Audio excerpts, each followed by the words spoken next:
Today's episode is all about stringer replacement. Now, this is our project boat that we've been working on for a number of months now. This is actually episode 17. Now, we've done everything from demolition, tearing things out, transom replacement. If you're just catching up, feel free to jump back in the channel. And if you're new here, I'd like to welcome you. My name is Joe Buskins. This is our family's boat shop. Now, when we do stringer replacements, for example, like this boat's got 4 stringers. Typically, we would do the 2 outside stringers and then the 2 inside stringers. I don't typically like to cut everything out at once because the bottom of the boat can flex and move and change. So leaving some structure in there, and usually in pairs. So if you're going to do the 2 inside ones or the 2 outside ones, that way the boat stays symmetrical.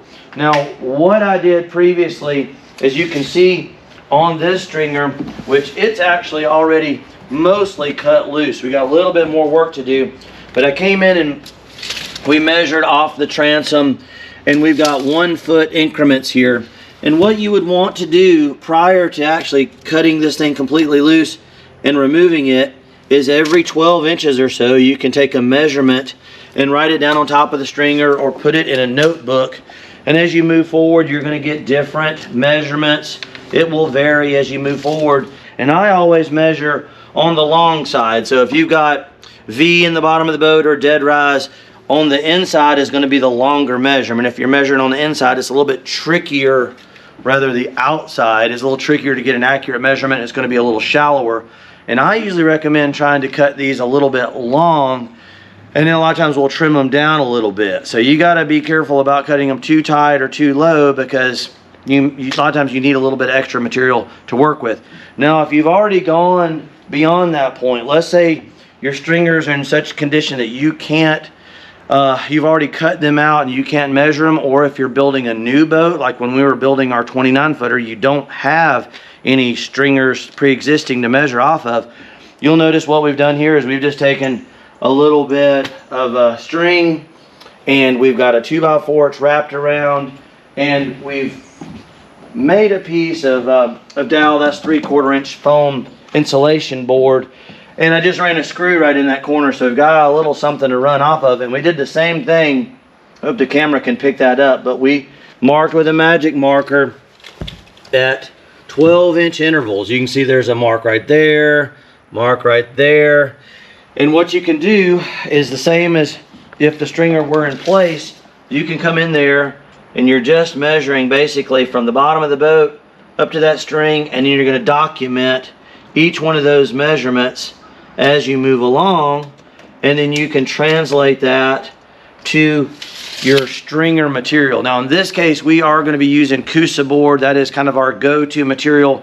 A lot of structural strength in Coosa. You don't have to rely on super thick fiberglass. The Coosa has got strength in it, so super lightweight core material like 2-pound density foam or Divinycell, you're going to have to put a lot more glass on the outside to get strength, whereas the Coosa has got a lot of just natural strength in it.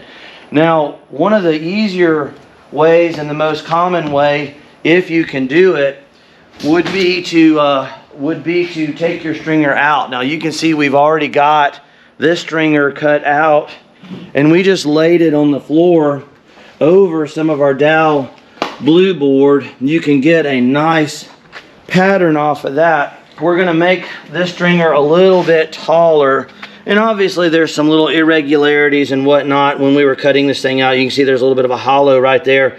Sometimes you got to use your imagination, but I did want to add about 3/4 of an inch to the height of these stringers. So you can see here I've kind of floated this piece of Coosa in there and made some marks, again, about every 12 to 14 inches or so. And it's basically a matter of connecting the dots. Just your good handy dandy razor knife is going to be the ticket. That's what I love about working with this material, is it's quite easy to trim, cut, and fit. Now when I was a young man growing up, my dad used to make patterns and templates, and sometimes I felt like it was maybe a waste of time. Like, why don't we just jump straight to the material? But when you're working with a lot of our modern materials, they're quite expensive, and the Coosa is going to be a lot tougher material to cut. So much easier. Take a few minutes, go ahead and make a template or a pattern out of some softer, easier material to work with, and I promise you, you will thank me. It's one of those things you learn from experience.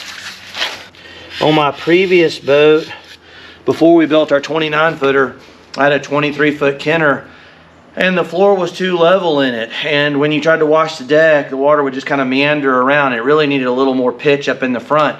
So if you're working on like a Blazer or a Kenner, and that's a problem, you can factor that in. At this point, you can cut your stringers taller, add a little more height forward, and in that way you can get better flow off the deck. That was one of those things. It's not an easy fix, but it is definitely doable if you're going to be putting new stringers and floor in anyway. Now we do have a bandsaw in the shop, and if you've got a bandsaw, it would be real easy to use it to finish out as well. Matter of fact, I'll show you folks. Try to get close anyway.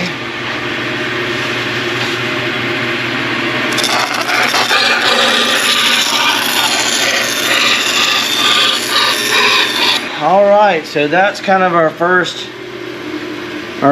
rough cut there. Now we may have to make a few little adjustments. Again, I made this on the tall side. Now's a good time to ask everybody if you're enjoying the work we put into these videos.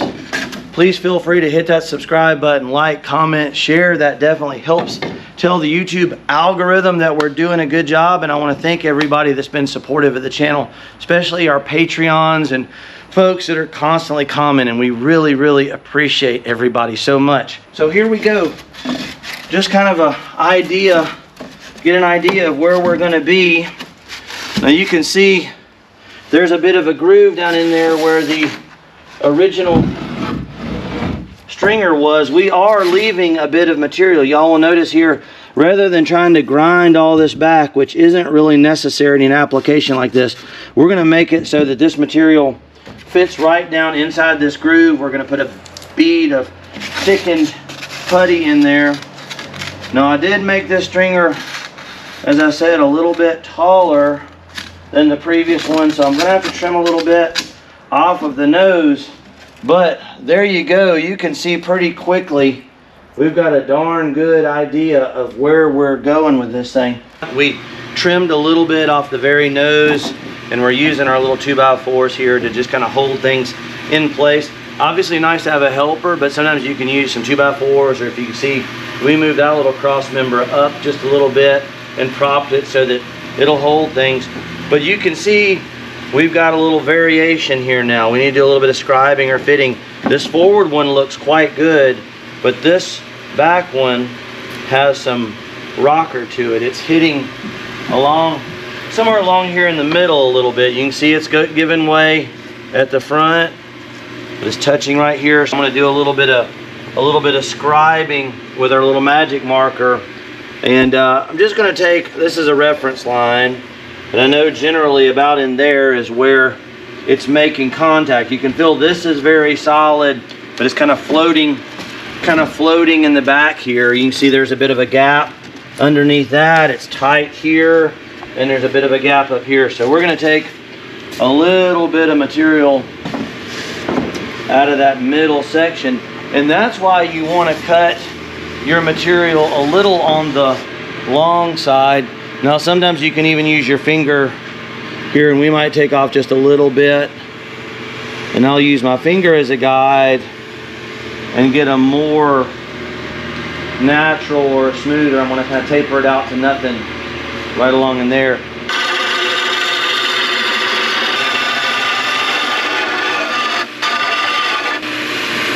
All right, all about getting these projects done in a timely manner. It's especially if you're new to this, it can be a little intimidating, and using this as a way to kind of get a feel for scribing, cutting, and fitting. I'm not feeling the rocker in it like I did, so that's a good thing.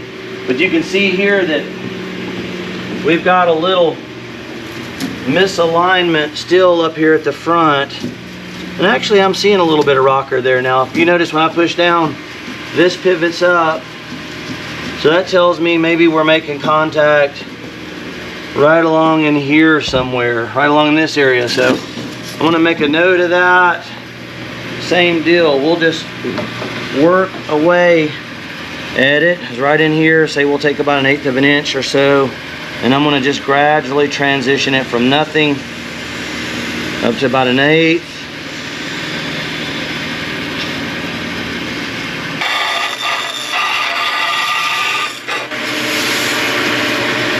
Obviously, you always want to be very careful working with power tools and bandsaws.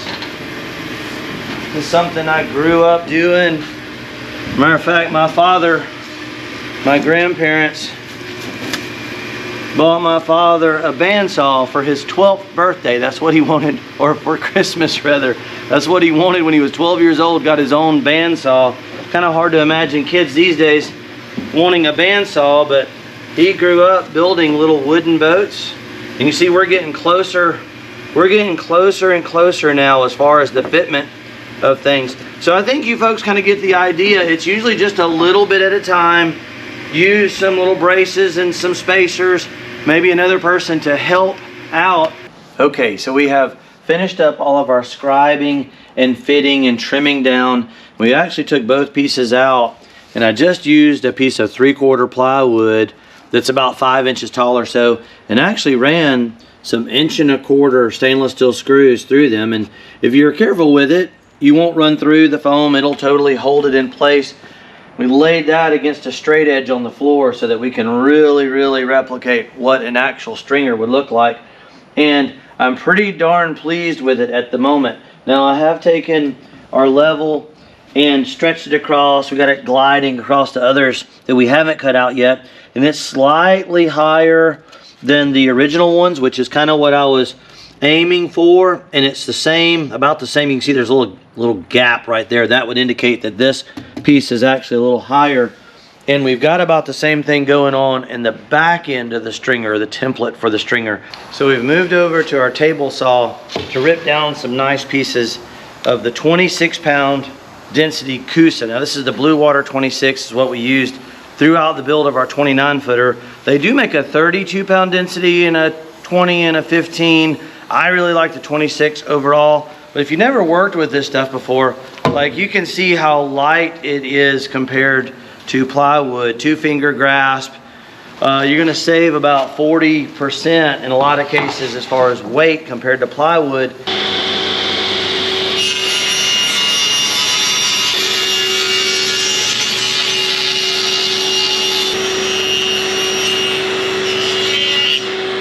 So we had just enough left over from the first sheet that we cut that we can cut out some of our blocks that we're going to be tying these longer pieces together with.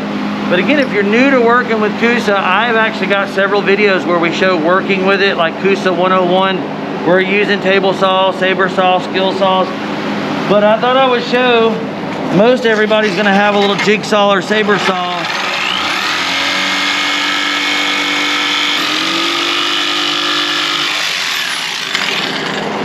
Perfect. So just remember, any woodworking tools you have basically are going to work just fine with Coosa. We're going to cut a bevel or an angle on our blocks that we're going to be using to join these pieces together. And again, if you're a pro, you probably know this, but if you got we call a jigsaw or a saber saw, and you want to cut a straight line with it, now I've already started right there, but you can use a large speed square like we got. I got it clamped to the table.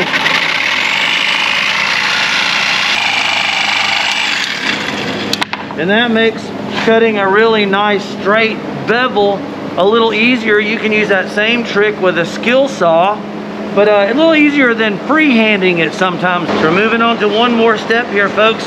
You can see where we've cut our bevel, and I've taken a little high-speed grinder, and we're just knocking the sharp edge off of that, and then following that with a little 3M hand sander. Once we got the bulk of it, putting a nice radius. Again, these are going to be our butt blocks to join the longer pieces, and we want this to make a nice smooth transition for the glass. Now, everything we're using here on the channel, we recently did an upgrade and we've got a really nice Amazon store with all of the links and the materials that we use. We've got over 150 videos that are boat building related. Everything from showing the build of our big 29-footer in the background all the way to Gelcoat and epoxy repair, even building hard tops, just all kind of cool stuff. So feel free to check all that out.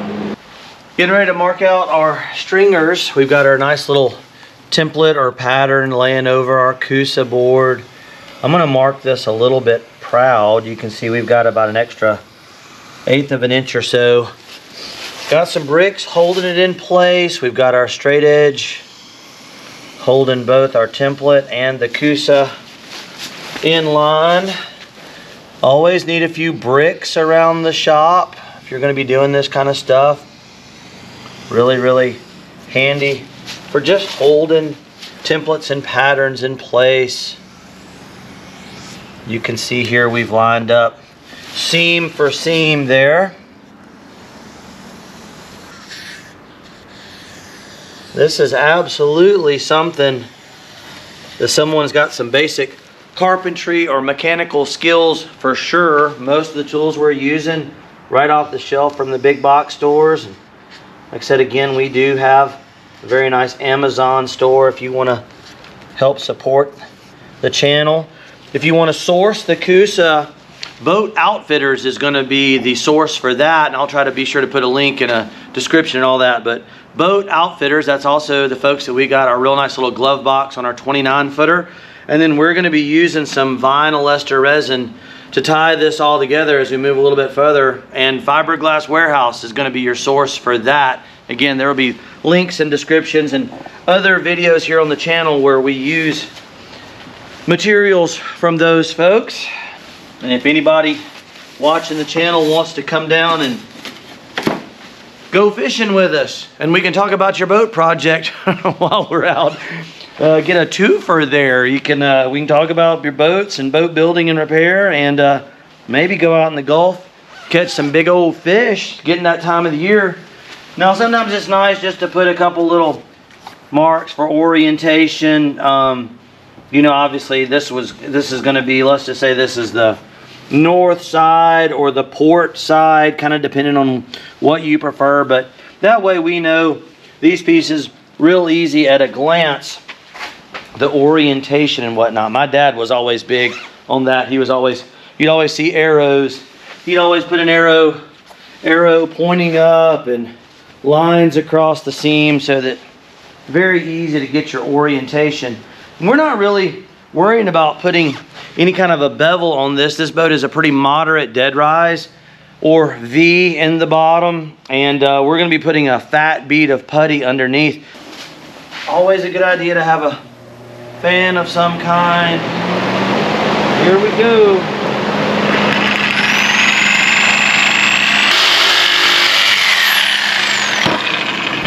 We have moved right along. Now we've got our little, we sometimes just call that a butt block or a scab to tie two pieces together. This is going to be plenty strong for this application and is by far the simplest way to join these pieces. You can get real exotic and fancy, but it's just not necessary.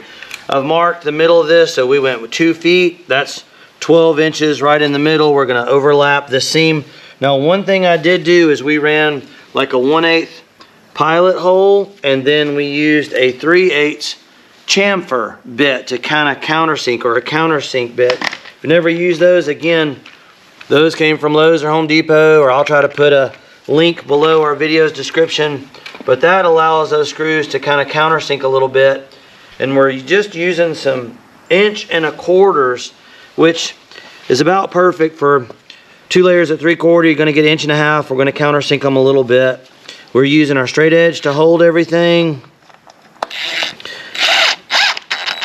And we're just going to snug them a little bit. You don't have to go crazy. Right now we're just want to do what I call a dry fit. This is kind of the first pass. Now when we make this permanent, we will be putting some fiberglass, some CSM between these 2 layers, and that will give us We're gonna have screws in there, and we're gonna have some fiberglass, and we're gonna be glassing heavy over that seam as well. So this is gonna be stronger than it was originally. And again, if you've never dealt with Coosa, I mean, it's amazing how strong and how light it is. Quite easy to work with. If you've worked with plywood, you can work with Coosa. Now once you get one, the others are gonna usually be easier. Seems like the first one is always the one that takes the most time. How about that, folks? That's in real time. We'll do a little pass through here. That is looking pretty right to me. Now again, this is just the first stab at it, folks. We may do a little bit more, some adjusting and some fine tuning. But I think for right now, you can see it's tight enough that it's pretty much sitting in there without much support or adjustment. And we're going to be using a thickened putty, and I'm going to be answering a question as we move through this. There's a lot of debate about how to properly bed stringers down. And we're going to show you the right way, because we've done it in our family's boat shop for decades. And even like with our latest, our 29 footer, we've put over 5,000 miles on that boat last year in big water, like out in the Gulf. And that's commercial duty, and everything's holding together. So if it'll hold up for commercial duty, it's definitely going to hold up for your average weekend boater. But I got a little hack for you. So we've taken 2 carpenter's pencils and we've taped them together.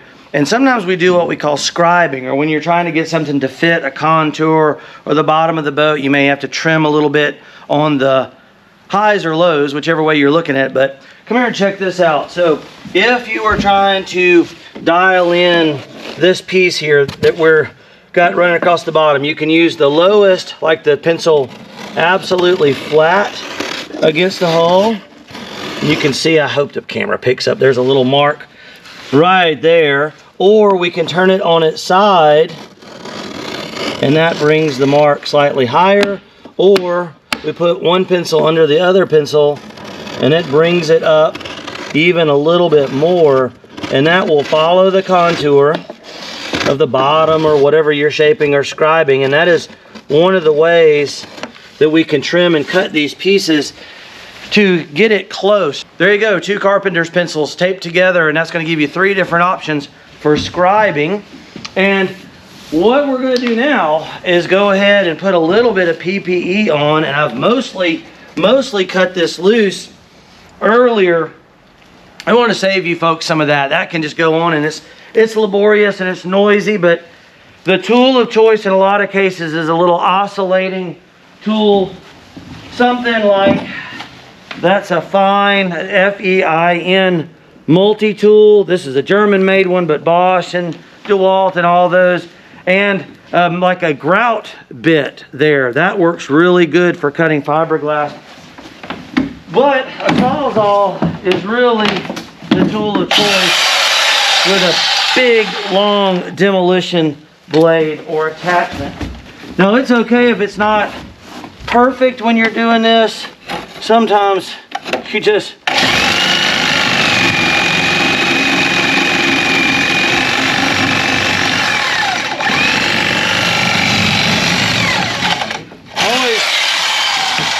always want to be sure, obviously, that you're not cutting something important or going through the hull.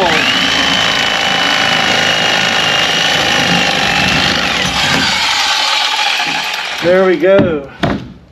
We're almost there. Now, typically, I would also be running my shop vac. Oy! There we go. And I found another little thing that helps. I put some weights on the end, and that kind of seems to help this thing stay down and stay put where I need it. Let's see, where are we still attached? I can just wiggle this thing back and forth like a loose tooth.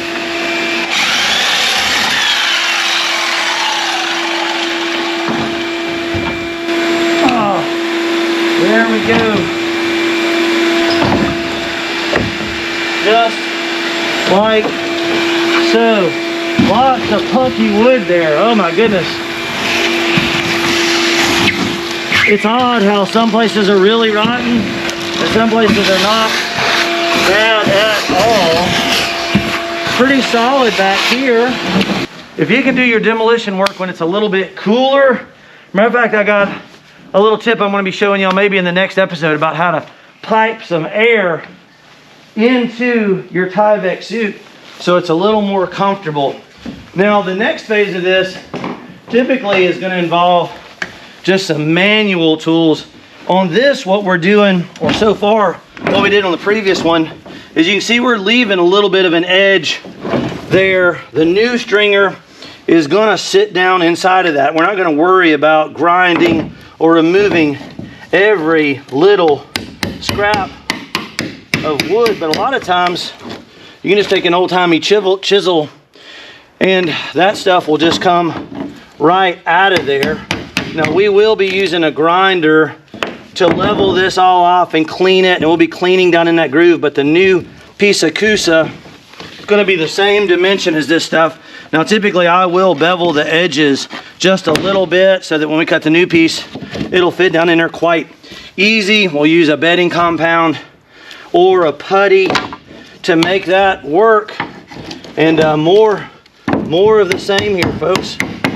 Just kind of break it loose and split it out of there.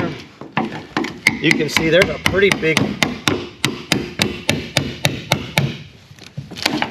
there you go. I think you get the general idea. I don't know that you folks need to see a whole bunch of that because our videos tend to run long and we want to be sure the information you need is there.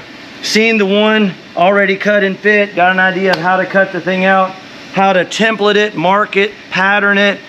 If you're new to the channel, again, we got 150 plus videos, tons of boat building content covering a lot of different topics. But I think we're gonna go ahead and cut this video off right here, more or less. I need to do some grinding and sawing, finish this out. We'll get the other one cut in. And hopefully the next video you guys see us, we will be putting some glass or puttying these things into place, get ready to make this boat solid again. If you're enjoying the videos, please remember to give us a like, subscribe, comment, share, tell a friend.